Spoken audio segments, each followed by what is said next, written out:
এবং ড্রাইভারটা যখন এই গাড়িটা রেখে যাচ্ছে পরের দিন কিন্তু সেই গাড়িটা চালাবে না, অন্য একজনকে দিয়ে চালাবে। ড্রাইভারটা কি অবস্থায় এই গাড়িটা রেখে যাচ্ছে, ড্রাইভারটার এই গাড়িটার কন্ডিশন কি, এই ড্রাইভারটা কিন্তু আরেকজন ড্রাইভারকে আরেকজন ড্রাইভার যে চালাবে সে কিন্তু তাকে জানে না যে কে কালকে এই গাড়িটা চালাবে, কারণ তার এটা অ্যাপয়েন্টমেন্ট দেয়া নাই, তার সে অ্যাপয়েন্টেড না। ওই এমন যদি হতো যে এই গাড়িটার দুইজন ড্রাইভার অ্যাপয়েন্টেড, তাহলে এই ড্রাইভারটা বলতে পারতো করিম এই গাড়িতে এই সমস্যা আছে। এটা কিন্তু না। এবং আপনারা দেখবেন যে এটা না হওয়ার কারণে ড্রাইভাররা কি করে, তাদের চাকরিটাকে বাঁচিয়ে রাখার জন্য তারা অনেক বেশি এক্সেস ডিউটি করার চেষ্টা করে। কিন্তু আমরা তো হিউম্যান বডি, আমাদের শরীরে একটা ক্যাপাসিটি আছে। যখন আমরা 2 বারের জায়গায় 3 বার ট্রিপ দেই তখন কিন্তু আমাদের শরীর পারমিট পায়, তখন আমরা চিন্তা করি কিভাবে দ্রুত আমরা পৌঁছে আমরা রেস্টে যাব। এই দ্রুততা এই কাজ করতে গিয়ে পাশাপাশি তাদের নিয়োগের বিষয়টা আমরা নিশ্চিত করার চেষ্টা করছি, যেন যে ড্রাইভার যেখানে চাকরি করবে সে লাইসেন্স থাকবে তার, সে ওখানে অ্যাপয়েন্টেড হবে। এবং যে গাড়িটা তো সে যে চালাচ্ছে তার যেরকম রিস্ক, আমি যে চলছি আমাদের তো রিস্ক, আমিও তো জানি না যে আমি সেফ কিনা। তো এই জন্য আমরা ড্রাইভারের অ্যাপয়েন্টমেন্টটা নিশ্চিত করার চেষ্টা করছি, আপনাদের সহযোগিতা চাই। এবং আমরা হেল্পার এবং ড্রাইভারের ড্রেস দেওয়ার চেষ্টা করছি, যে যাতে গাড়িটা আসলে হেল্পার বসে চালাচ্ছে না ড্রাইভার বসে চালাচ্ছে, এটা আমাদের নিশ্চিত হতে হবে। আর জীবনের বিনিময়ে তো কোনো কিছু না, যত কিছু আমাদের সেটা হচ্ছে আমাদের লাইফের জন্য। তারপরে অফিসার আমরা একটা নির্দিষ্ট টাইমের জন্য এখানে কাজ করতে আসি, এবং এই চেয়ারে আছি বলেই এই কাজ করার সুযোগ হয়েছে। আমি যখন চেয়ারে থাকবো না তখন আমার সুযোগ থাকবে না, তাই আমি যেন কাজ করার আমার এই চেয়ার থেকে চলে গেলে যেন আফসোস না হয় যে আমি কেন এই কাজটি করলাম না। এই আফসোসটা যেন আমি সবাইকে, সব অফিসারদেরকে এই মেসেজটি দিই, এবং আমরা যেন আসলে যে কাজটাই করি সেই কাজটা যেন আমরা আন্তরিকতার সাথে করি। যদি আন্তরিকতার সাথে করি তাহলে এই কাজটাকে প্রেশার মনে হবে না। আপনার একটা জিনিস দেখবেন যে আপনার যদি একটি বাচ্চা থাকে, সেই বাচ্চার ওজন যদি ধরেন 50 থেকে 60 কেজি হয়, তাকে ধরেন কোলে নিতে আপনার মধ্যে একটু ভার লাগবে না। কিন্তু আপনি একটা 40 কেজি একটা বোঝা মাথায় নেবেন, দেখবেন অনেক ওজন লাগে। কারণ কি, ওই বাচ্চাটা আপনার তার প্রতি ভালোবাসা আছে, আপনার ইমোশন কাজ করে। কিন্তু ওই বোঝাটা তো এটা ইমোশন কাজ করে, এটাকে আগেই আমার কাছে মনে হয় এটা একটা আমাদের জন্য বার্ডেন। লাইসেন্সের আওতায় আইটেম নিয়ে আসা, তাহলে তাদেরকে বিরুদ্ধে ব্যবস্থা নেয়।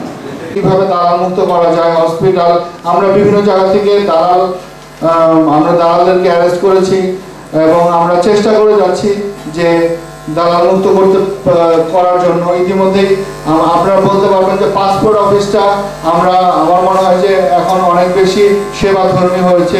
প্রতিটা সরকারি ডিপার্টমেন্টই আমি সবসময় যতগুলো মিটিং হয়, আমি যখন বিভিন্ন উপজেলাতে যাই সবাইকে এই কথাটাই বলি যে আমাদের দেশে এখন ডলারের কোনো ক্রাইসিস নাই, কোথাও কোনো রকম মহামারী হচ্ছে না, কোনো বন্যা হচ্ছে না, কোনো ঘূর্ণিঝড় হয় নাই, কেন জিনিসের দাম বাড়বে? তাদেরকে ধন্যবাদ জানাই। আমরা দেখেছি যে ওই সময় আমাদের জিনিসের দাম বাড়েনি। 26শে মার্চ রেল মন্ত্রণালয়ের মাধ্যমে আমরা উপহার দিয়েছিলাম। আমাদের অনেকগুলো সেবাই অনলাইনে আবেদন করলে আপনারা পাবেন, সব জায়গায় মেসেজটা দিবেন। লাঙ্গলবন্দের এইবারের প্রোগ্রামটি আমাদের সারা বাংলাদেশ থেকে সবাই আমাদেরকে বলেছে যে খুব ভালো প্রোগ্রাম হয়েছে। আমাদের উদ্দেশ্য মহোদয় এসেছিলেন এবং অনেক দর্শনার্থী হয়েছিলেন। এবিদিত্ব সকল ডিপার্টমেন্টের পানাম সিটি ঐতিহ্যবাহী একটা ব্র্যান্ডিং এর মতো করে ফেলেছি আমাদের রাঙ্গুনিয়া জেলার জন্য, আমরা নোট ডাউন করে নিয়েছি। এই জেলার মূল সমস্যা যানজট, কথা দিচ্ছি আমরা দ্রুত যানজট নিরসন কাঙ্ক্ষিত মাত্রায় আমরা নিয়ে আসবো। নগর পরিকল্পনাবিদকে আমরা ইতিমধ্যেই কথা বলেছি, এবং এই ইমপ্লিমেন্টেশনে আপনাদের সহায়তা লাগবে, সেই সহায়তাটা চাচ্ছি। একাকিও আমরা কেউ কিছু করতে পারবো। এখন বাসের অবস্থা এমন, যাত্রীরা নাকি নির্দিষ্ট জায়গায় যেখানে বাস থামার কথা, যাত্রীরা সেখানে না নেমে তাদের যেখানে সুবিধা হয় সেখানে নামতে চায়। এই মেন্টালিটি আমাদের পরিবর্তন করতে হবে। ঠিক আছে, আমরা দেখবো। হাজীগঞ্জ দুর্গম নিয়ে অনেক আমাদের প্রশ্ন ছিল, নারায়ণগঞ্জবাসী সৌন্দর্য বর্জনের জন্য। সেই সৌন্দর্য এখনো পর্যন্ত আমরা দেখি নাই। আপনার কাছে আমরা দেখতে চাই যে এই সৌন্দর্যটা এর আগে যারা ডিসি সাহেব ছিলেন আসলেন, তারাও বলছেন যে এটাকে আমরা সৌন্দর্য করব। অবশ্য তিনি চলে গেছেন, সৌন্দর্য এখনো হয়নি। আমরা সকালবেলা যে পানিটা নাকি আমরা মুখে দিই, সেই পানিটাই দুর্গন্ধ। পানি দিয়ে শুরু হয় আমাদের জীবিকা। সেই পানির দিকে সিটি কর্পোরেশনের দায় তার, আপনি জেলা প্রশাসক হিসেবে আপনি এটা খুব গুরুত্বভাবে দেখবেন। আচ্ছা, আপনি যে কথাটা বললেন হসপিটালের বিষয়ে, সবাইকে 7,000 টাকা দিয়ে বাইরে ট্রিটমেন্ট করতে হয়। সেদিন আমি গিয়েছি ডেঙ্গু রোগীদের কি অবস্থা দেখতে, এবং আমি যখন তাদেরকে জিজ্ঞেস করেছি তারা কিন্তু বলেছে কোনো অসুবিধা হচ্ছে না, এবং আমরা বলবো যাতে টেস্টগুলো এখানে করানো হয়, যে টেস্টগুলো হয় সেখানে আমি নিজে জিজ্ঞেস করেছি তারা কিভাবে দেখে আপনাদের রিপোর্টার স্ট্যান্ডার্ড কি, তারা বলেছে যে আমরা খুব হাই স্ট্যান্ডার্ড মেনটেন করি। তো ঠিক আছে, তারপর আমি আবারও দেখবো। চাষারা মোট বলে কোন স্থানীয় সম্ভব না। আর আমার বড় ভাই যেটা বলছি 8টা পয়েন্ট যদি আপনি বেশি দিনে আগে দিন করেন একেবারে, তাহলে সম্ভব যে নারায়ণ শহরে জানতে পারবে না।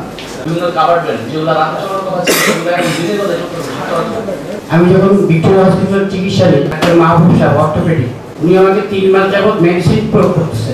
ওনাকে পাইনি ডাক্তার কাজীমুদ্দিন আহমেদ, উনি এসে দেখে আমাকে অজস্র টেস্ট দিলেন, দিলেন, এমআরআই দিলেন, ব্লাড টেস্ট দিলেন কয়েকটা।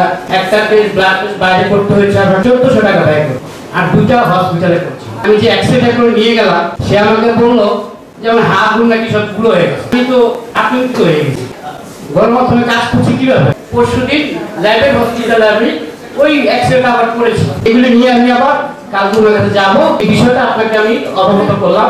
আর আমাদের মাঠ পর্যায়ের সকল সাংবাদিকের পক্ষ থেকে আপনি 6 মাস এই নারায়ণগঞ্জের জনগণের জন্য যে কর্মকাণ্ড পরিচালনা করেছে, অভিনন্দন ও আন্তরিক শুভেচ্ছা জানাই। এ পর্যন্ত যে কাজগুলি সমাপ্ত করেছে বা চলমান আছে, এই শীতলক্ষা নদীর দূষণ এবং সংরক্ষণের ব্যাপারে আপনার ভূমিকা কি? শীতলক্ষা নদীর দূষণের মূল কারণ হচ্ছে আমাদের যে শিল্প কারখানাগুলো গড়ে উঠেছে, তাদের যে বর্জ্যগুলো যেগুলো শীতলক্ষা নদীতে যাচ্ছে, সেই জন্য আমরা ইটিপি করার জন্য আমি লিখিতভাবে আমার ডিস্ট্রিক্ট কনফারেন্সে আমি এটি উত্থাপন করেছি এবং আমরা লিখিতভাবে বলেছি। এটা শুধু জেলা প্রশাসন একার পক্ষে সম্ভব না, সরকারকে মেসেজ দিয়েছি, লিখিতভাবে জানিয়েছি। আবারও কথা বলবো যে শীতলক্ষার জন্য যেন একটা গুরুত্বপূর্ণ প্রকল্প গ্রহণ করে। আমরা মনে করি যে আমাদের মিডিয়াতে যারা আছেন আপনাদের আরো জোরালো ভূমিকা থাকতে পারছে, সেগুলোকে তুলে ধরে। এবং দেখেন, শীতলক্ষা নদী এক সময় ছিল এই জেলার প্রাণ, এবং এই শীতলক্ষা নদীর কারণেই কিন্তু আজকে এত ইন্ডাস্ট্রিয়ালাইজেশন হয়েছে, ব্যবসার প্রসার হয়েছে।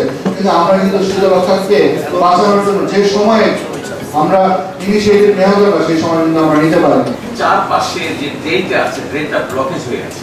এখান থেকে যে পানি প্রবাহিত হয়, পানিটা কোথাও ব্লক হয়ে আছে। এই জালগুলো যদি আপনি নিষ্কাশনের ব্যবস্থা করেন, হয়তো এটি আমার শীতলক্ষাকে দূষণ করবে। তো আমার একটু বিশেষ অনুরোধ, এই দূষণমুক্ত করার জন্য এবং জাল থেকে আমাদেরকে রক্ষা করার জন্য এই হসপিটালের ভিতরে একটা ছোট্ট মিনি ট্রিটমেন্ট দান করা যায় কিনা। এই সিওয়ারেজ সিস্টেমটাকে ব্লক ছুটিয়ে যদি আপনি প্রবাহের ব্যবস্থা না করেন, তাহলে এখানে দাঁড়ানো যায় না 1 মিনিট। আপনি যদি ব্যক্তিগতভাবে 1 মিনিট দাঁড়ান এই ড্রেনের সামনে, শহরের জন্য সহায়ক। যে 8টা পয়েন্ট থেকে ঘুরে দিলে আমার মনে হয় নারায়ণগঞ্জ শহরে যানজট থাকে না। তবে আপনাকে আঙুল দিয়ে দেখিয়ে দিতে চাই, যেদিন নারায়ণগঞ্জে ডিআইজি আসে সেদিন কিভাবে নারায়ণগঞ্জ শহর ক্লিয়ার থাকে। এসপির আপনার মাধ্যমে এসপির কাছে জিজ্ঞাসা। আপনাকে বলছিলাম আপনার কিচ্ছু করা দরকার না, আপনি শুধু আপনার বাড়ি থেকে ডিসি কোর্ট পর্যন্ত, আপনার বাড়ি থেকে বের হইতে, বাসা থেকে বের হইতে খানপুর পয়েন্টের মধ্যে কন্টিনিউ যানজট লাগানো থাকে। নারায়ণগঞ্জ সুগন্ধা পয়েন্টে খাজা মার্কেটের সামনে কন্টিনিউ যানজট থাকে। আপনি নিজেই তো আসতে পারেন না, আমরা কিভাবে আসবো? চাষারার মোড় একই অবস্থা। ডিসি অফিসের আগ পর্যন্ত জেলা পরিষদের এখান থেকে বন্ধ করে দেন, অথবা তাদেরকে ঘুরিয়ে দেন। ঘুরিয়ে দিলে তারা মানে না। কাজে আমাদের এই 8টা পয়েন্টের ব্যবস্থা নিলে আমার নারায়ণগঞ্জ শহরে যানজট থাকে না। চাষারার মোড়ে রাইফেল ক্লাব সেনাবাহিনীকে জায়গা দিয়ে দেওয়া হয়েছে যতটুকু জানি আর কি। তারা এখন রাইফেল ক্লাবটা ক্লিয়ার করতেছে না, এটা কোন আইনে সেটাও জানি না। জেলা ক্রীড়া সংস্থার কথা বলছেন, সেখানে গ্যালারি করার কথা বলছেন। আমি জানি জেলা ক্রীড়া সংস্থার সভাপতি আপনি, আজকে পর্যন্ত সেখানে মিটিং এবং আপনাদের ট্রেজারের যে সমস্যাটা আছে, সেখান থেকে কোনো রাজনৈতিক দলকে একটা টাকা দেওয়া হচ্ছে বড় করার জন্য, সেটা আপনি খতিয়ে দেখবেন, ট্রেজারের কাছ থেকে এটা পেয়ে যাবেন। এটা গতকালকে রাত্রে এই রিপোর্টটা আমি পেয়েছি। আর যাত্রী ছাউনি দরকার ডিসি অফিসের সামনে, অফিসের সামনে যারা আমরা আসি সবাই ভুক্তভোগী, এখানে হয়তো একটা যাত্রী ছাউনি করা যেতে পারে।